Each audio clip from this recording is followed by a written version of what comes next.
My name is Lily, and I work as an editor at a big publishing company in the city.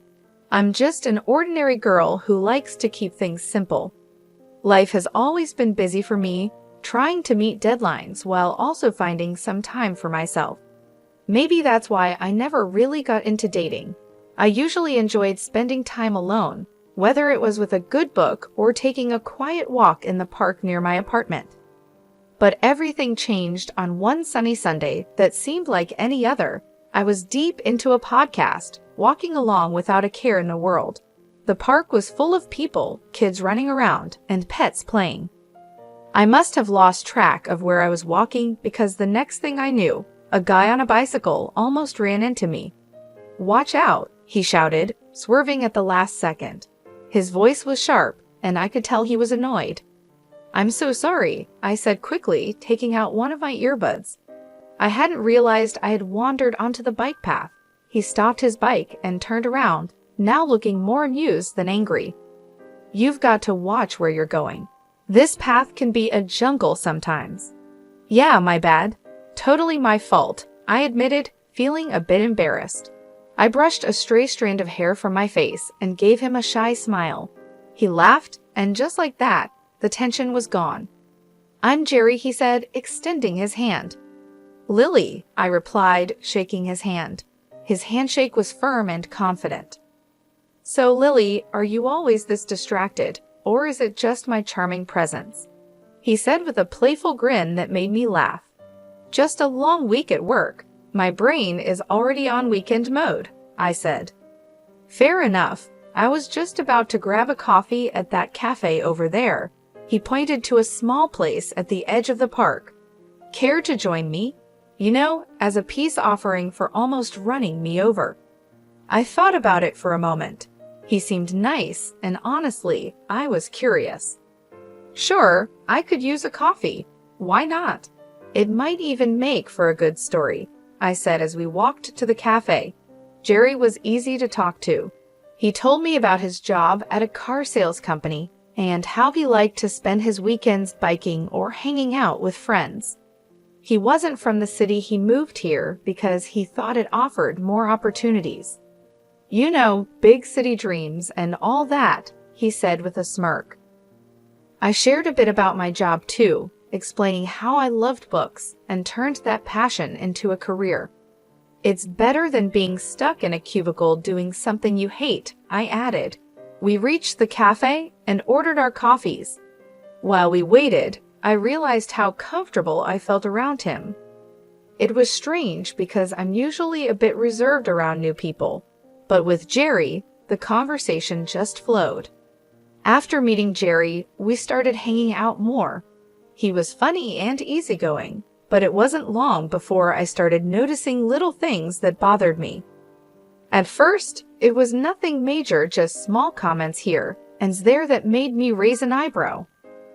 One Sunday, we decided to go out for dinner, and somehow the topic of careers and family came up.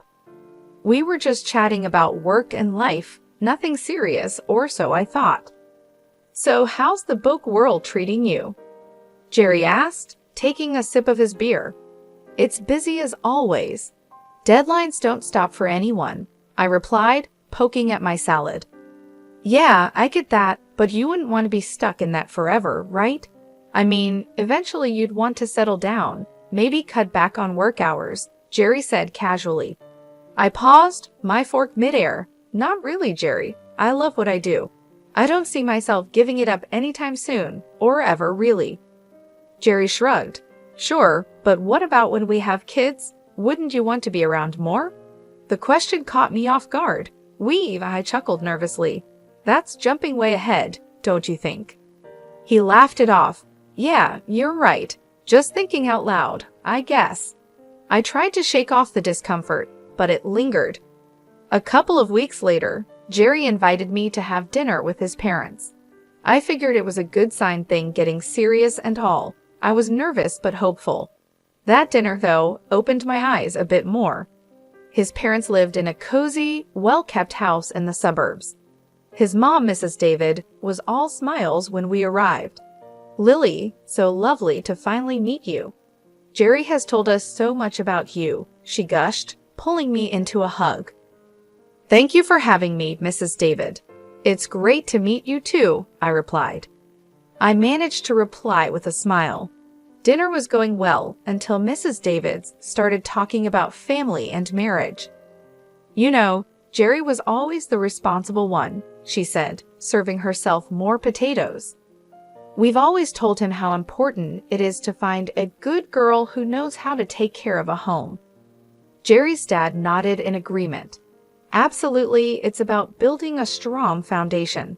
A man needs to provide, and a woman, well, she takes care of the home. I glanced at Jerry, hoping he'd say something, but he just focused on his food. Mrs. David continued, That's how we raised our boys. Family first, right, Jerry? Right, Mom, Jerry finally said, looking up. His agreement felt like a punch to the gut. I tried to stay calm. It's interesting because I've always been very focused on my career. I love my job and believe in contributing equally. Mrs. David smiled, but it felt forced. Of course, dear, but you'll see, priorities change when you have children. It's only natural for a woman to want to stay at home with her babies. The rest of the evening passed in a blur. We left shortly after dinner, and the drive home was tense. I broke the silence. Your mom has some strong opinions about family roles. Do you feel the same way? He hesitated, then said, I think there's some truth to it. It worked for my parents. Despite the uneasy dinner with Jerry's parents, our relationship continued. Somehow, the good times seemed to outweigh the bad, and I found myself agreeing to marry him. Looking back, love must have blinded me because those warning signs were still there in the back of my mind. The wedding planning began, and it was all a whirlwind. Jerry wanted something simple, and so did I. We decided on a modest ceremony with just close family and friends. As the day approached, the real pressure started to build, not about the event, but about what our lives would be like afterward. After the ceremony at the reception, Jerry's mom pulled me aside. Her smile was wide, but her eyes were serious. Lily, dear, I'm so happy for you both. Remember, a good wife supports her husband no matter what. Thank you, Mrs. David. I intend to be a supportive partner, I replied, trying to keep my voice steady. And remember, dear, when the babies start coming, it's best if you're at home. You can't trust strangers to raise your children, she added. Her words felt like a warning, and the finality in her tone made my stomach churn. I just nodded, not trusting myself to speak. Later, when Jerry and I were alone, I said, Your mom talked to me about kids and me not working. I started watching his reaction closely. Yeah, she's just looking out for the future. She means well, Lily, you know how moms are. Jerry brushed it off, taking a sip of his champagne.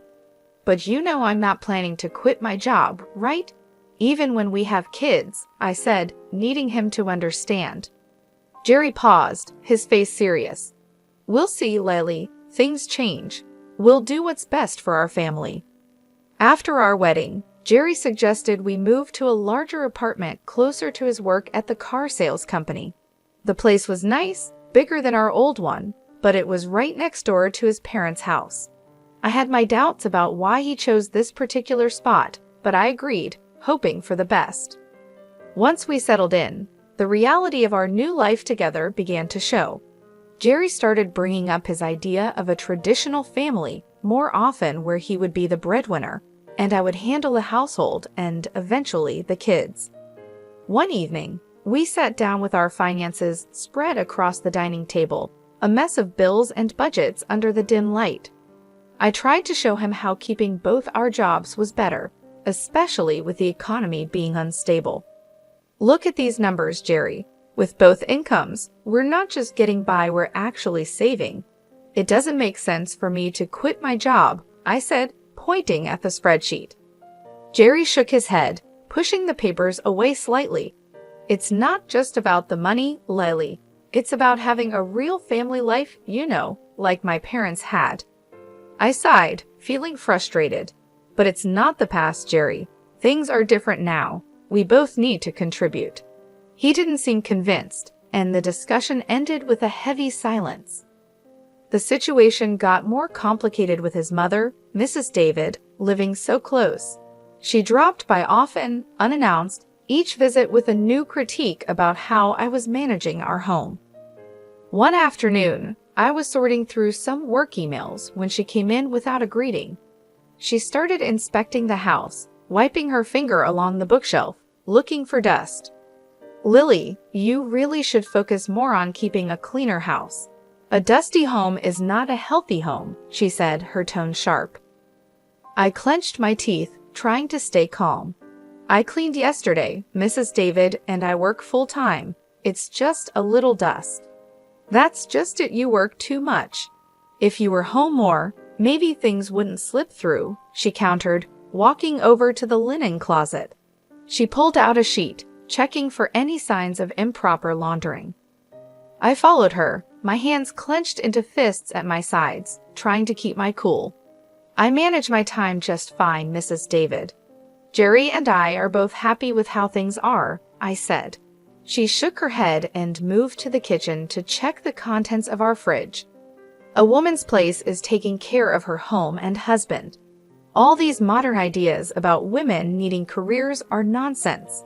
Every comment stung, and I felt my defenses rising. "Maybe that worked for you, but I'm not you. I'm not going to quit my job and become someone I'm not." When Jerry came home that evening, I tried to explain how suffocating his mother's visits were becoming. He listened, but his response chilled me. "Mom's just trying to help, Lily. She has a lot of experience running a home." "But it's our home, not hers. I need you to stand up for me, for us," I pleaded. Jerry looked torn but finally said, "She's my mom, Lily. She means well. We should at least consider her advice." The argument that night was long and painful. We went to bed angry, the first of many silent nights.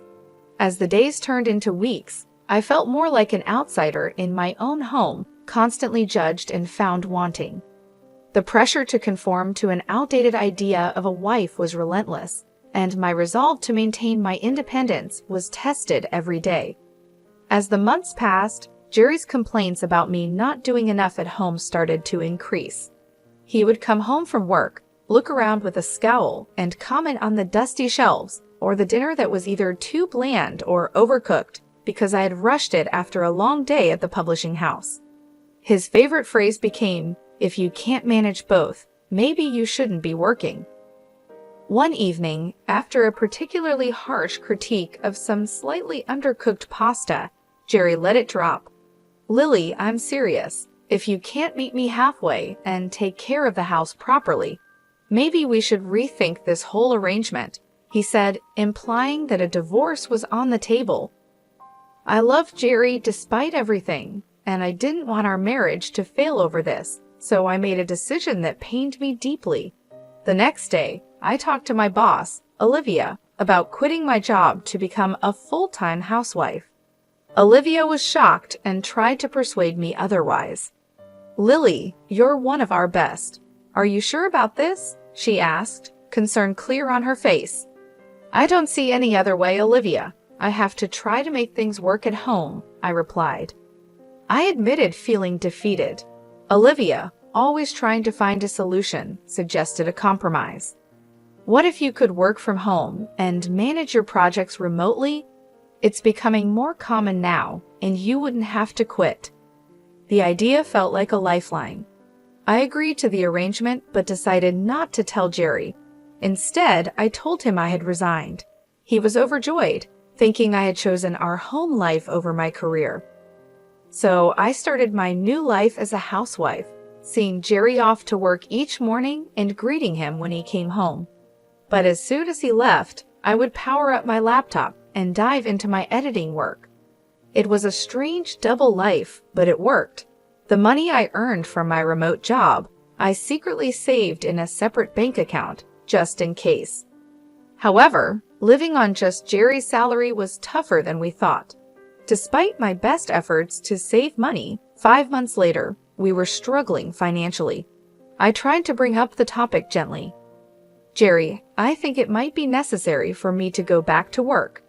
We're running through our savings too fast." Jerry's reaction was swift and angry.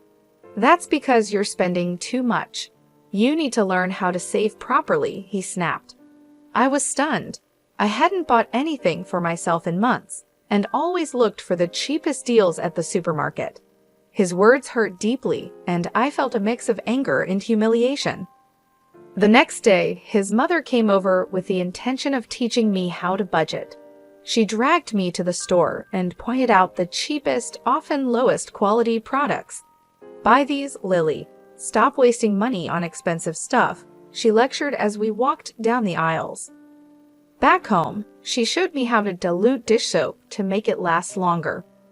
"You use too much. You need to make do with less," she instructed in a patronizing tone. She even started checking my receipts, scolding me for any purchase she deemed unnecessary. "Why are you buying this? Just stick to basics," she would say, shaking her head in disapproval. Living like this was unbearable.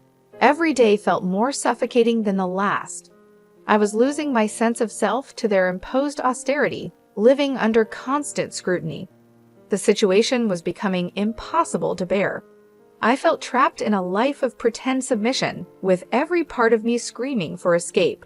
But for now, I held on, biding my time and planning my next steps carefully. It all reached a boiling point one drizzly Friday evening. I was on the phone in the living room, pouring my heart out to my mom. "I just don't know how much more I can take, Mom. His mother is always here, teaching me how to stretch every dollar until it screams. I get it, we need to save, but this is too much." Mom's voice was full of concern and anger. "Lily, that's not normal. You need to talk to Jerry about setting boundaries. It's your home too, not just his or his mother's playground." I nodded, feeling a bit stronger with my mom's support, but just as I was starting to feel better, Jerry stormed in from the other room, his face red with anger. He must have heard me complaining. He snatched the phone right out of my hand. A wife shouldn't be complaining about her husband and mother-in-law like some street gossip. He snapped into the phone before hanging up. I was shocked, my hand shaking slightly. "Jerry, you can't just grab my phone and talk to my mom like that." "Oh, I can't? Maybe if you had some respect for us, I wouldn't have to," he retorted, his voice rising. I could see the veins in his neck bulging. "Jerry, listen to yourself. Can't you see this isn't healthy?" I pleaded, hoping to reach some part of him that remembered what love felt like, but he was beyond reason. "Healthy? My mom was right. I should never have married you," he spat out, his words cutting deeper than I expected.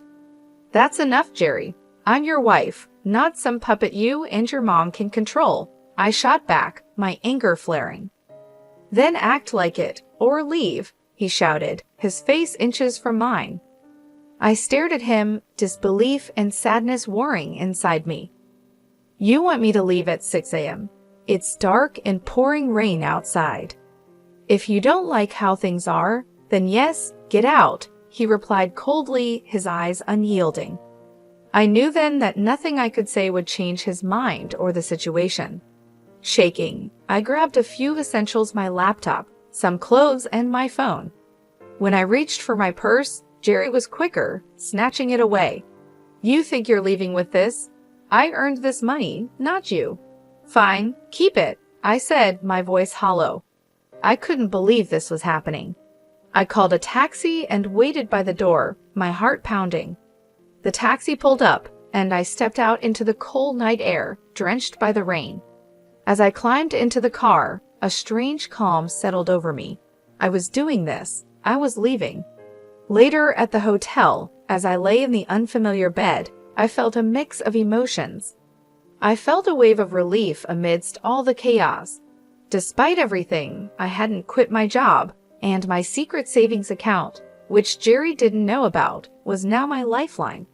As dawn broke, I got up, the weight of my decision heavy on my mind. Today was the day I would take control back. I had an appointment with a lawyer to talk about filing for divorce. It felt surreal, like I was living someone else's life. The lawyer's office was a simple, unremarkable place, tucked between a row of old brick buildings. Inside, Mr. Richard, my lawyer, was a straightforward man who didn't waste any time. "Let's get down to business," he said as soon as I sat down. "You're here to file for divorce, correct?" "Yes," I confirmed, my voice steadier than I expected. "I can't go back to the way things were." Mr. Richard nodded seriously. "All right. I'll need all the details, any joint accounts, property, anything that needs untangling." We spent the next hour going over everything. He explained the legal process, what I could expect, and what my rights were. He was thorough, making sure I understood each step before preparing the necessary documents. "You'll need to serve these to your husband," he instructed as he handed me the envelope, sealed with a stamp that felt like the seal on my old life. With the divorce papers in hand, I went back to the apartment I had shared with Jerry. He was still asleep, probably exhausted from last night's argument. The apartment felt different as I packed my things, each item I put away marked the end of another shared chapter. By the time I finished packing, Jerry was waking up. He wandered into the kitchen, bleary-eyed and clearly confused to see my bags piled by the door. "What's going on?" he mumbled, scratching his head. I didn't have much to say, just actions to take. Instead of answering, I handed him the envelope. "These are for you," I said, my voice calm despite the emotions swirling inside. Jerry tore open the envelope, a frown forming as he read the contents. "Divorce?" he laughed, disbelief in his tone. "You think you can just walk out, and everything will be all right?" He looked up from the papers, his eyes cold. "Come back when you're ready to apologize, and maybe I'll consider taking you back. But remember, you'll have to listen to my mother from now on." The absurdity of his words almost made me laugh, but I held it back. "I'm not coming back, Jerry. We're done." As I walked out of that apartment, the air felt different, crisper, almost hopeful. I went straight to the new place I had rented just days before. It was small, but it was mine, a space where I could start fresh. Every step I took felt heavy, but it also felt right. A few weeks after moving in, I was back at the office, fully diving into the whirlwind of publishing deadlines and meetings with authors. Being around my colleagues again and feeling the familiar rush of an approaching deadline reignited a spark in me that I thought I had lost. Days at the office blended into weeks, and before I knew it, I was back in my groove, managing manuscripts and deadlines with a new sense of purpose. The challenges I had faced in my personal life had given me a fresh perspective, and it felt really good to be back. The familiar world of texts and typos was more comforting than I had imagined. During this time, I reconnected with old friends, people who knew me long before Jerry. We met for drinks after work and shared meals on weekends. Slowly, I started to feel more like myself than I had in years. The laughter and light-hearted teasing grounded me, and in their company, I rediscovered parts of myself I had forgotten. A few months into this new phase, I received an unexpected call from Jerry. His voice was awkward and tinged with desperation. "Hey, I got laid off. Things are pretty rough," he started, stumbling over his words. "I was thinking maybe you could help me out financially. And, maybe we could start over, rebuild. I mean, if you apologize to me and my mom and show some commitment." His request hung in the air, audacious and somewhat insulting given our history. "Jerry, you really think I'd come back to support you and your parents after you kicked me out? You're out of a job now, and suddenly all your high and mighty principles are gone." There was a pause. "So that's a no?" he asked, sounding smaller and deflated. "Jerry, I'm doing really well, and honestly, I'm enjoying my freedom too much to give it up again. I hope you find your way, but it won't be with me." My words were firm, sealing the end of our relationship. After hanging up, I felt a surge of empowerment. Jerry's call, though ridiculous, had reaffirmed something important for me. I was truly free now, and no offer or plea was going to change that.